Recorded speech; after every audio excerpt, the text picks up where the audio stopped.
সেচ দপ্তরের জমি ও ক্যানেল 6 লক্ষ টাকায় বিক্রি, বাঁশ দিয়ে ঘিরে জমি ভরাটের অভিযোগ উঠল। প্রতিবাদে পথে নেমে বিক্ষোভ এলাকাবাসীর। পিছনে তৃণমূলের মদত রয়েছে এমনটাই অভিযোগ বিজেপির।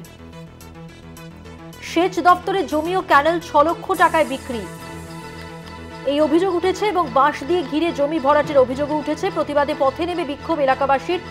তৃণমূলের মদত রয়েছে পিছনে, অভিযোগ বিজেপির।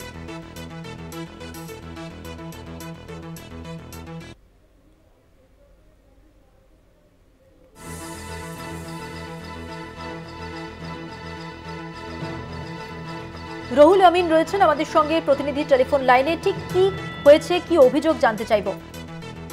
একবার মধ্যে তোমাকে জানিয়ে রাখবো, স্ট্যাম্প পেপারে 6 লক্ষ টাকা দিয়ে স্থানীয় কমিটির কাছ থেকে সরকারের সেচ দপ্তরে জমি কিনেছেন কিছু জমি মাফিয়া, এবং এই অভিযোগকে ঘিরে কিন্তু রণক্ষেত্র জানা নিল মালদার হরিশ্চন্দ্রপুর। এবং এই ঘটনায় বারংবার কিন্তু হরিশ্চন্দ্রপুর 2 নম্বর ব্লকে দেখা দিয়েছে দৌলতপুর গ্রাম পঞ্চায়েতের বালাপাথর গ্রামের ঘটনা। এবং এই ঘটনায় কিন্তু রাজ্য সরকারের যে সেচ দপ্তরের 1.5 বিঘা জমি এই এলাকায় রয়েছে এবং সেটাতে ক্যানেল রয়েছে, সেই জমি স্থানীয় কৃষকরা চাষবাস করে এবং ওই ক্যানেল দিয়ে চাষবাস সহ এলাকার জল নিকাশি হয়। সেই নিকাশি এবং যে চাষবাসের জমি সেটা বিক্রি করে দেওয়ার অভিযোগ উঠেছে ইসাক নামে এক ব্যক্তির বিরুদ্ধে।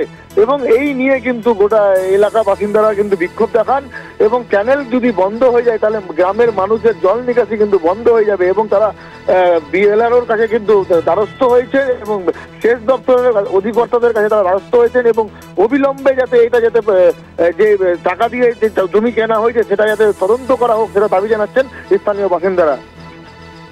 ধন্যবাদ। কথা বললাম প্রতিনিধি রুহুল আমিনের সঙ্গে।